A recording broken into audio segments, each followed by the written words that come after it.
Good morning, I'm Joe Fryer. We are coming on the air with breaking news. Just moments ago, NBC News confirmed that O.J. Simpson has died at the age of 76 following a battle with cancer. The former football great rose to infamy following the 1994 slayings of his ex-wife, Nicole Brown Simpson, and her friend, Ron Goldman. He was accused of the murders, but ultimately acquitted following a lengthy trial. Simpson's family released a statement on social media today, reading in part, "Our father, Orenthal James Simpson, succumbed to his battle with cancer. He was surrounded by his children and his grandchildren." And we're told that he died yesterday. NBC's Cynthia McFadden covered the O.J. Simpson trial extensively, which captivated the nation. It was known as the trial of the century. Just a stunning development in a life that started with this football great. He won the Heisman Trophy at USC, was an NFL star playing largely for the Buffalo Bills for so many years, and then came the trial and ultimately serving prison time for an armed robbery. What are you thinking right now? Well, I'm thinking that this was a life that spanned both the highest of highs and the lowest of lows. Having sat in that courtroom for the entire 11-month criminal trial and then the subsequent civil trial in which the Goldman family sued him for money damages, which were never made good on. Some of the payments were made, but very, very little of the payments were ever made. You know, O.J. Simpson was a larger-than-life person who succumbed, I think, to the very worst instincts that he had. And while he was acquitted of the criminal trial, the evidence, as you sat in the courtroom, was just a mountain of evidence, the blood evidence, the evidence piled up against him. And yet the acquittal, the jury, I think one of the things that was interesting at the time, the jury, of course, saw a much different set of facts than what those of us sitting in the courtroom saw. Much was excluded, much was changed. There were the famous, the glove, if it doesn't fit, it must acquit, you must acquit. The defense team, outlawyered the prosecution in many ways. And it was a stunning, the day of the verdict, I will never forget. I think we went in thinking that there was going to be a conviction, and it was an acquittal. He was convicted in this civil case where the standard, of course, is lower. Right. He was found liable in the civil case where, of course, it's a preponderance of the evidence versus the reasonable doubt.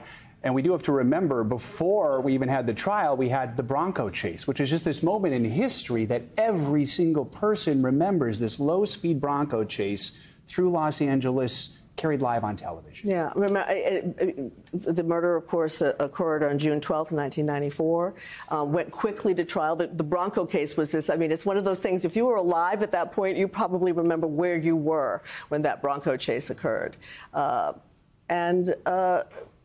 Simpson, they went to court very quickly. I mean, when we know now, there are sometimes years of delay. In this case, they went to court in November. The crime committed in June. They went to court in November. The verdict was in October of 95. We are just 2 months away now from marking 30 years since those murders, June 12th, 1994. NBC's Jay Gray has more on the life of O.J. Simpson. A Heisman Trophy winner and NFL Hall of Fame running back, O.J. Simpson, will be remembered most for something he could never run from. Born Orenthal James Simpson in 1947, he was raised by a single mom on the rough side of San Francisco. His way out? Football. A college star at USC, he was drafted by the Buffalo Bills, where he had a record-setting NFL career, including a league MVP. He retired as one of the best to ever play the game. And for O.J., the spotlight never dimmed. Nobody does it better than... Transitioning into a successful career in TV and movies. That's great. He was inducted into the Pro Football Hall of Fame in 1985, the same year he married his second wife, Nicole Brown. The couple had 2 children, but apparently a rocky marriage that included allegations of domestic abuse. Nicole Brown Simpson filed for divorce in February of 1992, and just over 2 years later, she and a friend, Ron Goldman, were found murdered in her Brentwood home. Suspect may be driving a white or light-colored Ford Bronco. 5 days after the deadly attack driven by a former teammate, Simpson led officers on a low-speed chase across Los Angeles, threatening to take his own life before eventually surrendering to police. He was charged with murder. The court proceedings, dubbed the trial of the century, if it doesn't fit, you must acquit, lasted 9 months, every minute. We, the jury, in the above entitled action, find the defendant, Orenthal James Simpson, not guilty of the... On live TV. Justice was not served. Searching for that justice, the Goldman family won a civil suit. Simpson ordered to pay more than $33 million. He returned to court multiple times over the next several years for traffic violations, even pirating cable TV. But it was a Las Vegas robbery in 2008, Simpson saying he was taking back stolen personal property, that ultimately sent him to prison. Count 1, conspiracy to commit a crime.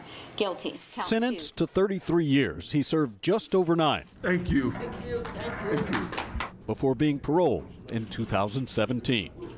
Jay Gray, NBC News.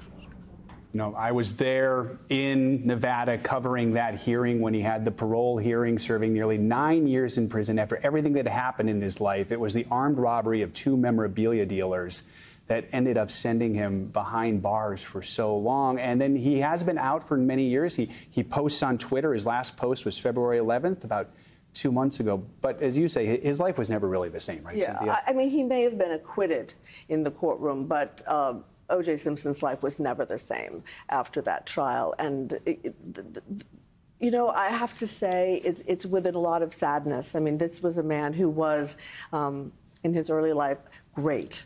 And what happened to him and really his own choices led him to really be a piranha in many ways in the community. His world became very small. In addition to his football career, he was, of course, an actor. We remember him from the Naked Gun movies. We remember him as a spokesman for Hertz. He was in the highest of highs, and then everything so suddenly changed. Cynthia McFadden, thank you for joining us for this special report. That does include this NBC News Special Report, but we will continue our coverage on our streaming service, NBC News Now, and online at NBCNews.com, and tonight on Nightly News with Lester Holt. I'm Joe Fryer. Thank you for watching.